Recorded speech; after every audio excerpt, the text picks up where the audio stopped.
నమస్తే, welcome to Telugu రాజ్యం. ఈరోజు మనతో పాటు ఉన్నారు సీనియర్ జర్నలిస్ట్ భరద్వాజ్ గారు. వారితో మాట్లాడేద్దాం. సార్ నమస్తే. నమస్తే సార్, వచ్చే ఏడాది బహుశా మార్చి ఏప్రిల్లో అయితే యూపీలో ఎన్నికలు జరగబోతున్నాయి. అంటే దాదాపు ఇంకొక 6 నెలల్లోనే ఎన్నికల సందడి స్టార్ట్ అవబోతుంది యూపీలో. సో ఇప్పటి నుంచే విపక్ష అధికార పక్షాలు శస్త్రాలను అయితే సిద్ధం చేసుకుంటున్నాయి. ఈ నేపథ్యంలో కొంత చర్చకు వస్తుంది ఏంటంటే కాంగ్రెస్ పార్టీ సమాజ్వాదీ పొత్తు, అందులో ఏ పార్టీ ఎన్ని సీట్లు పంచుకోబోతుంది, అంటే కాంగ్రెస్ పార్టీ ఎక్కువ సీట్లు తీసుకొని బీహార్లో జరిగినట్టుగా కొంత సమాజ్వాదీ పార్టీకి కానీ లేదంటే ఉమ్మడి కూటమి గెలుపు అవకాశాలకు దెబ్బ కొట్టబోతుంది అనేది ఒక చర్చ ఉంది. సో ఈ నేపథ్యంలో యూపీ కాంగ్రెస్ నేతలు అయితే కొంత స్పష్టత ఇస్తున్నారు. అంటే ఓడించడమే లక్ష్యం, యూపీలో ఓడించి మేము అధికారంలోకి రావటం లక్ష్యం కాబట్టి మేము ఎక్కువ సీట్లు ఆశించట్లేదని అయితే ప్రకటించారు. సో కంపారిటివ్లీ 2019 కన్నా కూడా 2024లో ఈ ఇండియా కూటమికి మెజారిటీ స్థానాలు వచ్చాయి. సో గెలుపు అవకాశాలు ఎలా ఉండబోతున్నాయి యూపీలో? సమాజ్వాదీ పార్టీ ఈసారి ఎట్టి పరిస్థితుల్లో అధికారం చేజిక్కించుకోబోతున్నాయి. అంటే యూపీ ఎన్నికల్లో కేవలం సమాజ్వాదీ పార్టీయే కాదు, అక్కడ మాయావతి గారి పార్టీ కూడా ఉంది ఉనికిలోనే. కాబట్టి దళిత మైనారిటీ ఐక్య సంఘటన అనేది కొంత వర్కౌట్ అవుతుంది. దాంతోపాటు హిందుత్వ ప్రమాదం నుంచి హిందూ మతాన్ని కాపాడుకుందాం లాంటి నినాదాలతో న్యూట్రల్ ఓటర్స్ని ఇటువైపుకు లాక్కునే అవకాశం ఉంది. వాళ్ళ కంట్రోల్లో ఉన్నటువంటి ఓటర్లలో నుంచి కొంతమందిని యువతలకు లాక్కోవటానికి ఒక ప్రయత్నం చేయవచ్చు. రామ మందిర నిధుల స్వాహాకి సంబంధించినటువంటి వ్యవహారంలో పద్ధతిగా ప్రచారం చేస్తూ వాళ్ళకి పొలిటికల్ ఆయుధంగా మాత్రమే రాముడు అవసరం తప్ప వాళ్ళకి రాముడి మీద భక్తి లేదు, దేని మీద భక్తి లేదు, అసలు వాళ్ళకి హిందూ మతం మీద గౌరవము లేదు. వాళ్ళు పొలిటికలైజ్ చేసి దీని నుంచి ఏదో పొలిటికల్ గెయిన్స్ కోసం డ్రామాలు ఆడతారు. ఒక రకంగా వాళ్ళు హిందూ ద్రోహులు అన్న నేరేటివ్లో గనక ఒక సిన్సియర్ ఆర్గ్యుమెంట్ని ప్రాపర్గా జనంలోకి తీసుకెళ్ళగలిగితే కొంత ఆ ఓట్ బ్యాంక్ కూడా స్ప్లిట్ అవుతుంది. చెయ్యాలి, చేసే అవకాశం ఉంది. రెండోది, ఉత్తరప్రదేశ్ ఎన్నికల్లో కొంత బీజేపీ భయపడుతోంది. ఫలితం ఈసారి తేడా పడుతుందా అనే ఒక ఆందోళన ఉంది వాళ్ళకి. అయితే వాళ్ళకి వాళ్ళు ధైర్యం చెప్పుకుంటున్నారు, పర్లేదు మనకి సర్ ఉంది, ఈవీఎం ఉంది, మనం వీ కెన్ హ్యాండిల్ అనే మూడ్లోకి వెళ్తున్నారు వాళ్ళు. ఆ మూడ్లో ఉన్నారు కానీ భయం ఉంది వాళ్ళకి. కారణం ఏంటంటే మొన్న ఢిల్లీలో జంతర్ మంతర్లో జరిగిన కార్యక్రమానికి ఎక్కువ మంది యూపీ నుంచి వెళ్ళారు. యూత్ ఎక్కువ అక్కడ చేరిన వాళ్ళలో బీహార్ వాళ్ళు ఉన్నారు, తర్వాత ఉత్తరప్రదేశ్ వాళ్ళే ఎక్కువ మంది ఉన్నారు. కాబట్టి దాని తాలూకా ప్రభావం వాళ్ళు ఒక్కొక్కడు 100 మందితో మాట్లాడతారు రోజు, అది ప్రమాదం. కాబట్టి చాప కింద నీరులాగా అది మనకి ఏదన్నా ముప్పు తెచ్చి పెడుతుందా అనే భయం ఉంది వాళ్ళకి. అందుకని ఈ జంజీ ఓటర్లను న్యూట్రలైజ్ చేయటం అనే ఒక ఆలోచన, ఒక వ్యూహం వాళ్ళు ఆల్రెడీ తీసేసుకున్నారు. అందులో భాగమే మోహన్ భగవత్ గారి వెన్నపూస రాసేటువంటి కార్యక్రమం. అది వ్యూహాత్మకంగానే చేశారు వాళ్ళు. యూపీ ఎన్నికల్లో డ్యామేజీని కంట్రోల్ చేయటం అనే కార్యక్రమంలో భాగంగానే వారితో ఆ మాటలు మాట్లాడించారు. అంటే ఆయనతో ఒక రకంగా వాజ్పేయి వేషం వేయించారు. అదే ప్రయోజనం. సో వాళ్ళు ఆ ప్రయత్నం చేస్తున్నప్పుడు మీరు వాళ్ళ ఓట్ బ్యాంక్ని బ్రేక్ చేయడం కోసం మీరు కొత్త వ్యూహాలతో వెళ్ళాల్సిన అవసరం కూడా ఉంటుంది కాంగ్రెస్ పార్టీకి. రెండోది, మొన్న జరిగినటువంటి బెంగాల్ ఎన్నికల్లో కాంగ్రెస్ అనుసరించిన వైఖరే బీజేపీకి లబ్ధి చేకూర్చింది అనేటువంటి విమర్శ చాలా బలంగా వచ్చింది. అంటే తృణమూల్ మీద దాడి కాన్సన్ట్రేట్ చేశారు వీళ్ళు. ఈ తృణమూల్ని నిర్మూలించడమే వాళ్ళ ప్రోగ్రాం కూడా. వాళ్ళు వ్యూహాత్మకంగానే తృణమూల్ని అడ్డం పెట్టి కాంగ్రెస్ని, సిపిఎంని చంపేశారు. కాబట్టి ఒక ఐక్య సంఘటనని సాధించటం ద్వారా విజయం సాధించాల్సిన సందర్భం వచ్చినప్పుడు ఒంటెత్తు పొకడకి వెళ్ళకూడదు అనేది యుద్ధనీతి. కానీ అక్కడ మిస్ అయింది. ఆ తర్వాత వాళ్ళు ఈవిడ వెళ్ళి సోనియా గాంధీతో 5 గంటలు మాట్లాడినా, లేదు వాళ్ళు వచ్చి వీళ్ళ దగ్గర కన్నీరు పెట్టుకున్నా జరగాల్సిన నష్టం జరిగిపోయింది. కాబట్టి అలాంటి దారుణం కూడా జరగకుండా చూసుకుంటున్నారు. అందులో భాగమే ఇందాక మీరు అన్నట్టుగా మనం ఎక్కువ స్థానాలు పోటీ చేశామా లేకపోతే మనం లీడ్ చేశామా అనే దానికంటే కూడా వాళ్ళని ముందు తప్పించాలి. అంటే ఒక రకంగా వచ్చే పార్లమెంట్ ఎన్నికల్లో మోడీ ప్రభుత్వానికి ముప్పుంది అనేది అయోధ్య నుంచి మొదలెట్టాలి. అయోధ్య నుంచి ఆల్రెడీ మొదలైంది, యూపీ నుంచి మొదలవ్వాలి. అవును, మొదలైతే ఒక ప్రాపర్ సిగ్నల్ అవుతుంది. అది ఒక క్యాంపెయినింగ్కి ఇన్స్పిరేషన్ ఇచ్చేటువంటి విజయం అవుతుంది అది. అందుకని ఆ విజయాన్ని సాధించటం కోసం ఏం చేయాలి అనే దానిలో అందరినీ కలుపుకుని రావాలి, అన్ని శక్తుల్ని. ముస్లిం ఓట్ బ్యాంక్ కూడా గణనీయంగా ఉంది యూపీలో. వాళ్ళు కంట్రోల్లోకి తీసేసుకున్నారు ఆల్రెడీ. బీజేపీ కంట్రోల్లో ఉంది ఆ వ్యవస్థ అంతా త్రూ ఎంఐఎం ఒకటే కాదండి, లోకల్గా ఆయనకు ఆ ఇన్ఫ్లుయెన్స్లు ఉన్నాయి. యోగి మనకు ఆయన ఏదో కాషాయం వేసుకున్నాడు కాబట్టి అది నా ఆధ్యాత్మికవేత్తలా కనిపిస్తాడు, కానీ ఆయన ఒక రకమైనటువంటి దాదా. ఓకే, ఆయన కార్యక్రమాలు ఏమిటి? కాషాయం వేసుకుని సెటిల్మెంట్లు చేసేవాడు ఆయన. అందరి మధ్య ఇండస్ట్రియల్ సెటిల్మెంట్లు, రోజువారీ తగాదాల సెటిల్మెంట్లు, ఇదే ఆయన ప్రోగ్రాం. ఓకే, కాబట్టి ఆయనకు అందరితోనూ రిలేషన్స్ ఉన్నాయి. ఆయన హ్యాండిల్ చేయగలడు, మేనేజ్ చేయగలడు. దాన్ని బ్రేక్ చేయాలి. దాన్ని బ్రేక్ చేసుకుని, అంటే ఒక విస్తృతమైన వ్యూహంతో ఇప్పటి నుంచి పని చేయగలిగితే గెలుపు సాకారమయ్యే అవకాశం ఉంది. ఓకే సార్, యూపీలో దళిత ఓటు బ్యాంక్ కూడా గణనీయంగా ఉంది. కేవలం దళిత ఓటు బ్యాంక్తోనే మాయావతి గారు రాజకీయాలు చేశారు, సక్సెస్ అయ్యారు కూడా 2 సార్లు. దళిత ఓట్ బ్యాంక్తో మాత్రమే సాధ్యం కాలేదు. బహుజనులు అంటే బహుజనులు మాత్రమే కాదు, బహుజన ఓట్ బ్యాంకుతో పాటు అగ్రకులాల ఓట్ బ్యాంకును కూడా కలిపారు. ఆవిడ ఒక కాంబినేషన్ నినాదం చేసింది ఆవిడ, దళిత బ్రాహ్మణ ఐక్య సంఘటన అని చెప్పి సక్సెస్ అయ్యారు వాళ్ళు. సక్సెస్ అయింది. కాబట్టి ఒక బ్రాడర్ ఐక్య సంఘటన కావాలి. ఆ బ్రాడర్ ఐక్య సంఘటనలు ఈ దళిత బహుజన, వారి భాషలో చెప్పాలంటే బ్రాహ్మణ ఓట్ బ్యాంకును కూడా మిక్స్ చేసినప్పటికీ హిందుత్వ ఓట్ బ్యాంకులో ఒక స్ప్లిట్ తీసుకురాగలగాలి. ఈ అయోధ్య ఇన్సిడెంట్ నుంచి ఉదారవాదుల్ని బయటకు లాక్కురాగలిగితే వీళ్ళకి వర్కౌట్ అవుతుంది. కాంగ్రెస్ ఎంత కసరత్తు చేసినా వాళ్ళు ఆల్రెడీ ఇవన్నీ చేసేసి ఉన్నారు అక్కడ. కాబట్టి వాళ్ళ పద్ధతిలో వాళ్ళు ప్రిపేర్డ్గానే ఉన్నారు.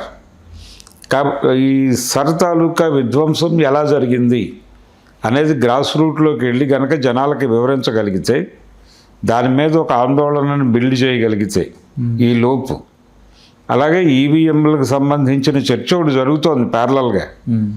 ఈ రెండింటినీ కూడా జనంలోకి తీసుకెళ్ళగలిగితే ఇవి క్రియేట్ చేసేటువంటి ఓట్ బ్యాంక్ ఒకటి ఉంటుంది, ఒక న్యూట్రల్ ఓట్ బ్యాంక్.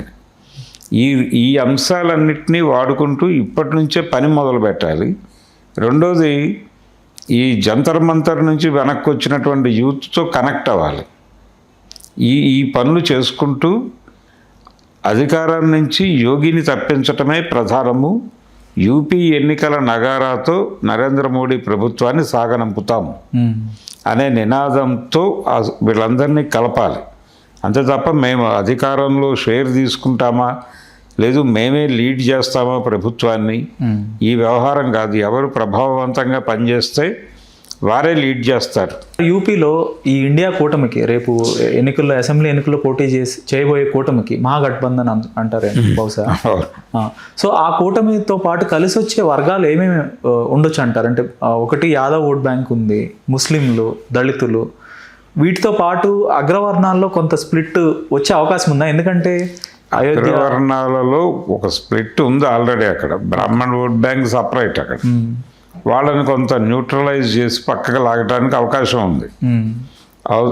ఏది అక్కడ బీఎస్పీ నుంచి చేయొచ్చు ఆ కార్యక్రమం. వాళ్ళు ఆల్రెడీ గతంలో విజయం సాధించున్నారు ఆ ఫార్ములాతో. కాబట్టి వాళ్ళకు కూడా ప్రాధాన్యత ఇచ్చి తీరాలి. ఇచ్చి తీరాలి, వాళ్ళ అభిప్రాయాలను పరిగణనలోకి తీసుకోవాలి. దాంతోపాటు నేను అన్నట్టుగా ఈ హిందుత్వ మీద కాన్సన్ట్రేట్ చేసి ఒక ప్రాపగండా జరగాల్సిన అవసరం ఉంది. అలాగే ఈ జంతర్ మంతర్ బ్యాచ్ని కాంట్రాక్ట్లోకి తీసుకోవాలి, వాళ్ళని కనెక్ట్ చేసుకోవాలి, వెళ్ళి వాళ్ళతో డైలాగ్లోకి వెళ్ళాలి. రాహుల్ గాంధీ గారే చేయాలి. అది ఆల్రెడీ డేటా ఉంటుంది, దాన్ని పట్టుకొని వాళ్ళని కూర్చోబెట్టి మాట్లాడి మూవ్ చేసి జనంలోకి పంపాలి. ఇది ఈ మొత్తం చేయగలిగితే యోగిని తప్పించడం పెద్ద కష్టమేం కాదు. ఓకే సార్, ఇప్పుడు ఎన్నికల నెరేటివ్ ఎలా ఉండబోతుంది? అంటే యోగి వెసెస్ ఇండియా కూటమిగా ఉండబోతుందా, లేదంటే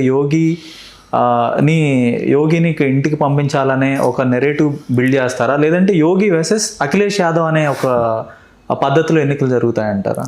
అంటే యోగి వర్సెస్ అఖిలేష్ యాదవ్గా జరపరు అది. ఓకే, అలా అది తప్పు.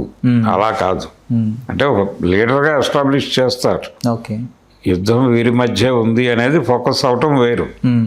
కానీ బ్రాడర్గా జాతీయ స్థాయిలో ఈ ప్రభుత్వాన్ని దింపటానికి యూపీ నుంచి నగారా మోగిద్దాం అనేదే, అంటే మార్పుకి యూపీ నుంచి నాంది పలుకుదాం అన్న పద్ధతిలో వెళ్ళాలి.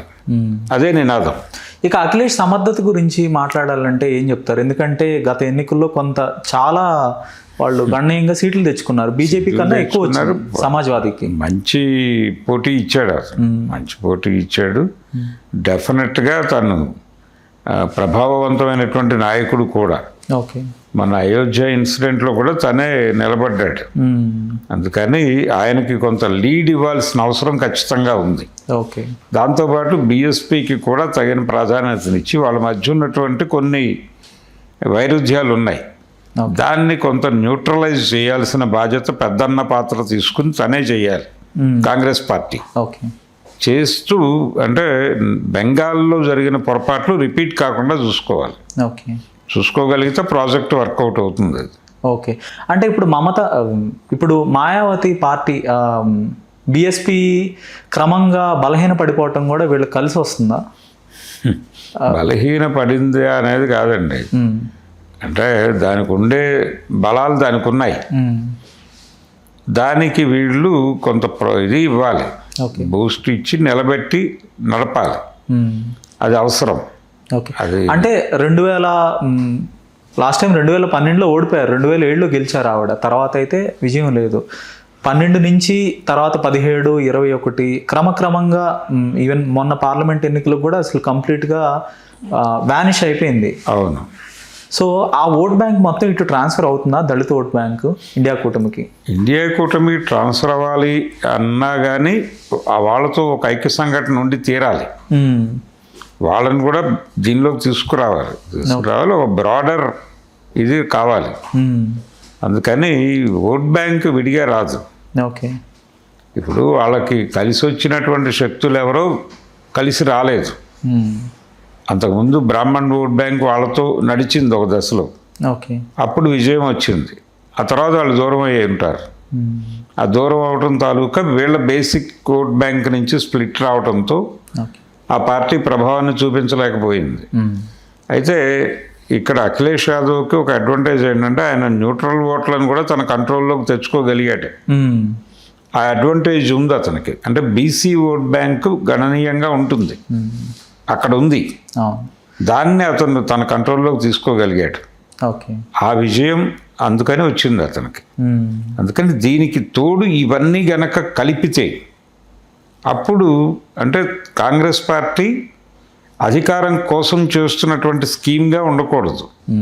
సన్ ఆఫ్ ది సాయిలే, అతనే సీఎం అభ్యర్థి అని చెప్పచ్చు అంతవరకే. కానీ టార్గెట్ ఢిల్లీలో ఆ ప్రభుత్వాన్ని దించడానికి ఇక్కడి నుంచి మార్చి మొదలవుతుంది.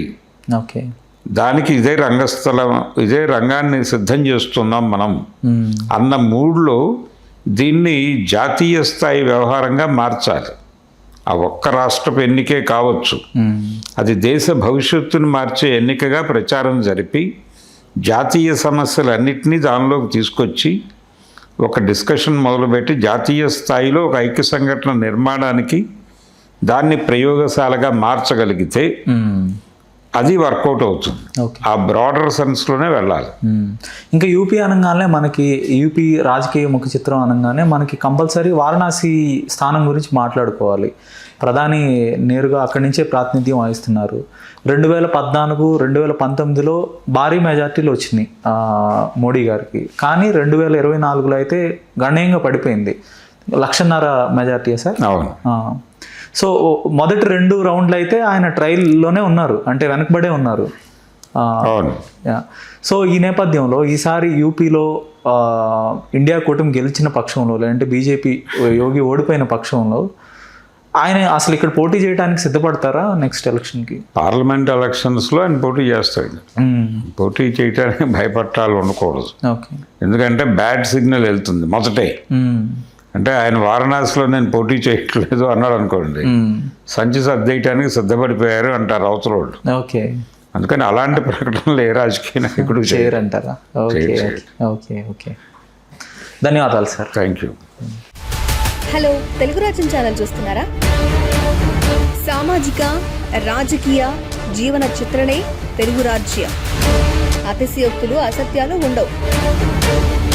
రాజకీయ కోణం కాదు, ప్రజా కోణమే కొలబద్ద. తెలుగు రాజ్యం వీక్షణ మీ ఉత్తమ అభిరుచికి నిదర్శనం.